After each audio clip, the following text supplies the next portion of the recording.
Pada satu kesempatan, saya menonton sebuah podcast di mana yang diajakin podcast itu adalah salah satu anak muda yang kaya, ya, dan dia memilih untuk tidak invest di market Amerika karena pertimbangan pajak, di mana dia sudah pasti kalau untuk PPh 21 dia akan kena tarif progresif yang paling gede, yaitu 35% dari pendapatan perorangannya. Jadi itulah yang membuat dia tidak invest di market US. Sedangkan si pemilik podcast ini menyarankan untuk tetap invest di market US karena meskipun kena pajak seperti itu, tapi returnnya lebih besar. Dari jawaban yang diberikan oleh pemilik podcast, saya sih paham. Tapi kemungkinan besar kebanyakan orang tidak bisa memahaminya karena tidak ada visualnya. Betapa besar, betapa signifikan sebenarnya perbedaan antara return yang didapatkan di market US dan di Indonesia. Seperti itu. Nah, di sini saya akan perlihatkan kepada Anda. Ini ibaratnya diasumsikan seseorang memiliki 1 miliar sebagai modal. Dia invest di market US, tidak trading. Jadi dia hanya membeli indeksnya saja, yaitu S&P 500 dalam hal ini. Kodenya adalah SPX kalau di TradingView. Ya, jadi dia membeli reksadana indeks. Yang dia beli adalah indeks S&P 500, kumpulan 500 saham the biggest market cap yang ada di New York Stock Exchange, ya, S&P 500. Nah, S&P 500 ini saya compare dengan composite atau IHSG. Ya, dalam kurun waktu 5 tahun terakhir, sebentar. Dalam kurun waktu 5 tahun terakhir, Anda bisa lihat di sini bahwa dalam waktu 5 tahun terakhir, S&P 500 itu returnnya 81,97. Kita bulatkan 82%. Sedangkan IHSG hanya naik 10%. Nah, kalau 1 miliar tadi untung 81% berarti kan dia 82% berarti profit 820 juta. Dan seperti itu. Dari 820 juta ini kalau kena pajak 35%, ya maka akan tersisa 52 persenan profitnya atau 520 juta. Jadi pajaknya hampir 300 juta itu, Bos. Oke. Nah, tapi 52% ini tetap jauh lebih besar daripada uang 1 miliar tadi tetap ditaruh di reksadana berbasis indeks yang ada di Indonesia yang memberikan return hanya 10% dalam 5 tahun terakhir. Jadi 52% net setelah dipotong pajak progresif, ya kan? Anggap aja seluruh pajak dia itu kena yang tarif 35%, biar kita gampang hitungnya ya. Padahal itu kan ada 5%, 15% gitu kan.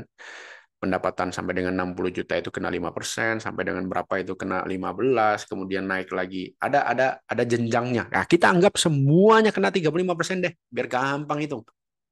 Tetap aja returnnya masih 52% daripada 10% di IHSG. Ya. Terus bagaimana kalau dalam waktu 10 tahun terakhir? Nah, kita coba hitung. 10 tahun terakhir berarti kita startnya dari 2014 Januari. Oke. Kita coba lihat 10 tahun terakhir bagaimana returnnya. Dalam 10 tahun terakhir S&P 500 naik 174%, sedangkan IHSG hanya 61%. 174 ini, ya kan? 174 kalau kena pajak 35%, berarti sisanya hanya 0,65. Returnnya adalah 113% net setelah dipotong pajak. Itu masih hampir 1 kali lipat lebih besar daripada kalau hanya diinvest di Indonesia yang cuma memberikan return 61%. Jadi harusnya beliau masih mempermasalahkan pajak kah? Ini kita bicara pajaknya tidak dilakukan tax planning sama sekali. Jadi dia kena hantam PPh 21 tarif progresif paling gede, ya kan? Jadi ini kita kasih hitungan yang paling parah deh, tanpa tax planning, ya kan? Langsung kena hajar jebret gitu kan. itu masih cuannya dalam 10 tahun terakhir hampir 1 kali lipat lebih besar daripada kalau dia cuma duduk manis di ISG. Terus, nah ada lagi. Ini belum lagi kalau saya menambahkan perhitungan pelemahan nilai rupiah. Ingat loh ya, 1 miliar di tahun 2014 dengan kurs US dollar versus rupiah saat itu yang tidak sebesar sekarang, yang sekarang ini kan 15.700-an. Nah, di tahun 2014 itu kan belum ada di 15 ribuan. Nah, kita tambahkan lagi yang namanya pelemahan nilai rupiah ke dalam perhitungan ini. Ya toh? Kita tambahkan nih. Kita hitung dua-duanya dalam currency USD. Kan gitu ya. Nah, jadi ceritanya 1 juta US dollar tadi, kalau diinvest di ISG dalam bentuk rupiah, kan harusnya untung 61% dalam 10 tahun.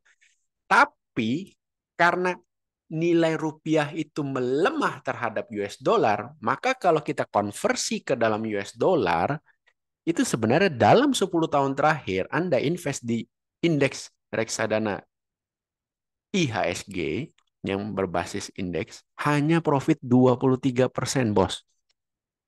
Itu. Ini sudah termasuk hitungan pelemahan rupiah terhadap US dollar.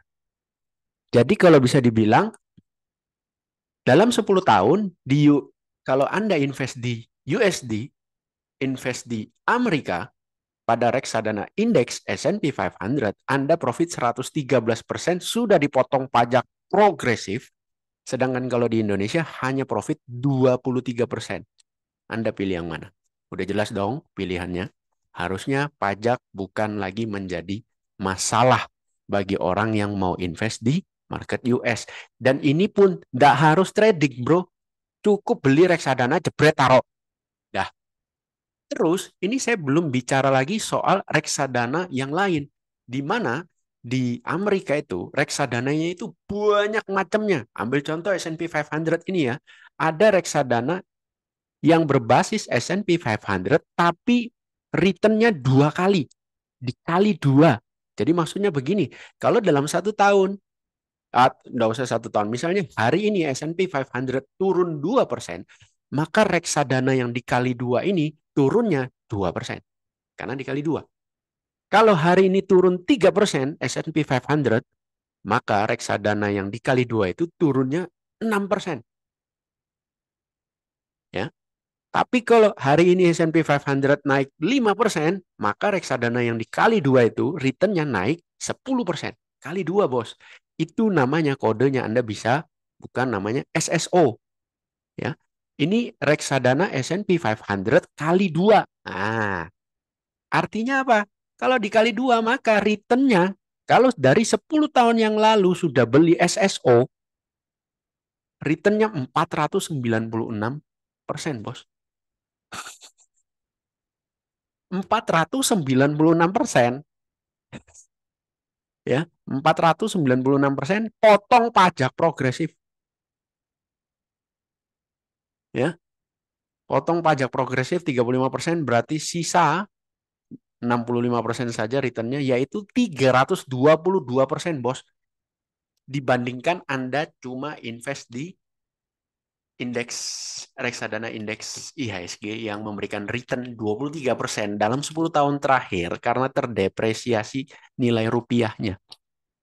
Ini belum lagi ditambah dengan, karena Anda USD, tapi Anda tinggal di Indonesia, maka ketika Anda profit taking, Anda jual, Anda akan terima USD, kemudian Anda tarik ke Indonesia uangnya, Anda bayar pajak. Sebelum Anda bayar pajak, Anda konversi dulu dong ke rupiah, di mana Anda untung lagi secara kurs. Anda untung secara kurs. Katakanlah waktu itu kursnya 12.000 deh. Ya kan? 12.000. Sekarang 15.800. Berarti paling nggak depan mata Anda untung kurs 20% loh. Berarti return ini dikali 1,2. Nih, 386% dalam 10 tahun versus cuma 23% kalau Anda taruh di Indonesia. Sudah terjawab dong? Anda pilih yang mana?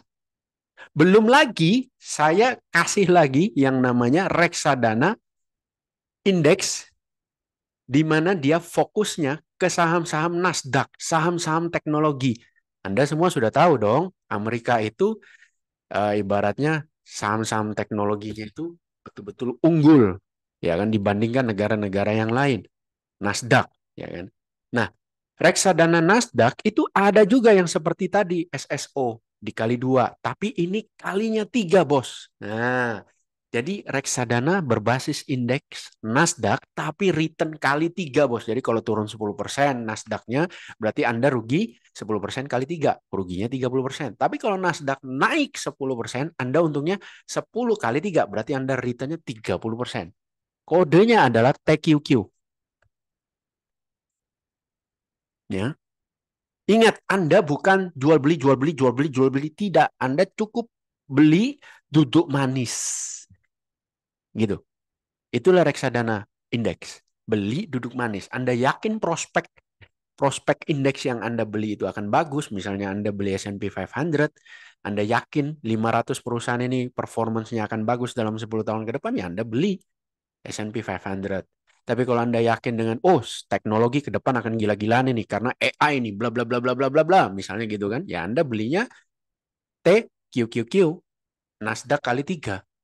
Itu. Anda bisa lihat di sini. Dalam 10 tahun terakhir, returnnya 2195%. Ya, mana ISG-nya? Hilang udah.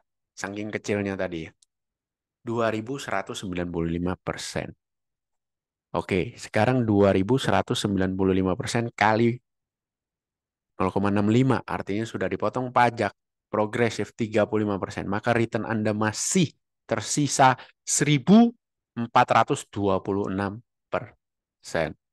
Duit 1 miliar jadi 14 miliar. Oh sorry, ini returnnya ya. Berarti duit 1 miliar jadi 15 miliar dalam 10 tahun. Kalau Anda invest di reksadana TQQQ.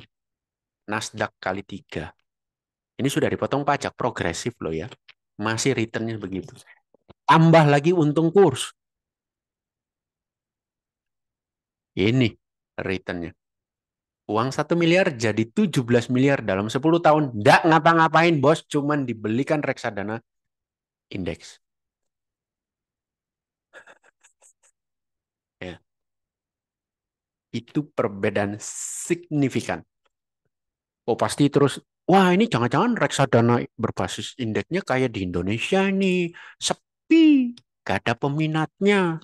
Tapi dijadikan sama Koji untuk video ini menjadi perhitungan biar kelihatan wah padahal perdagangannya sepi. Oke, saya kasih lihat ke Anda.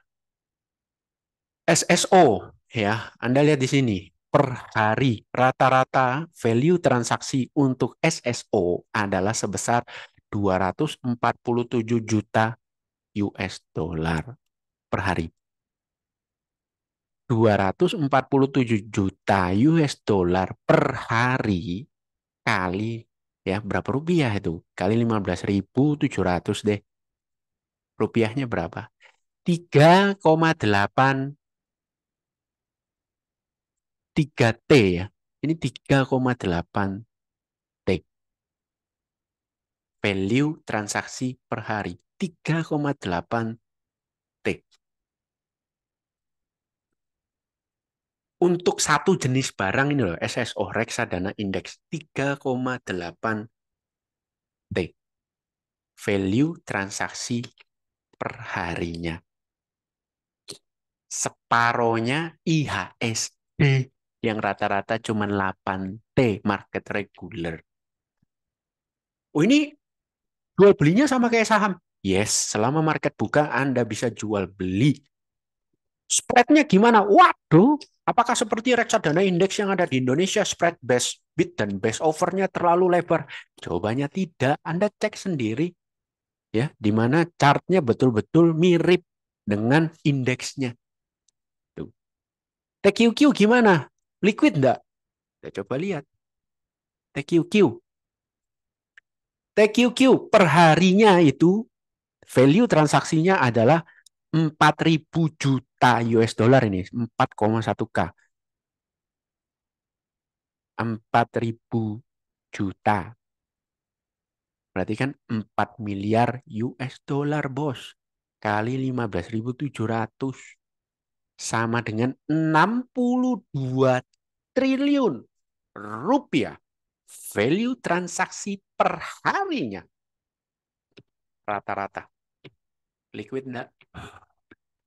Ini hampir 7 kalinya IHSG ya per harinya.